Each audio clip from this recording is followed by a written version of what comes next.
Përshëndetje! Nëse nuk keni asnjë ide se çfarë të gatuani sot, atëherë kjo video është për ju.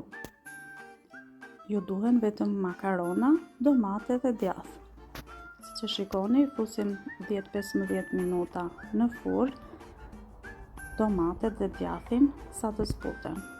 Më pas e nxjerr tavën dhe shtojmë makaronat dhe ujin e nxehtë.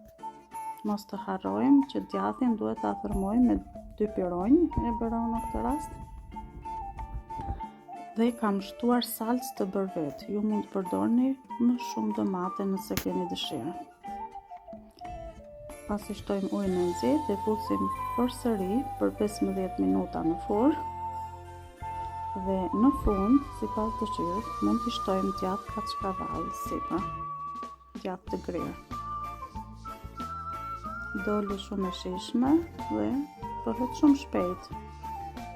Ju bëftë mirë!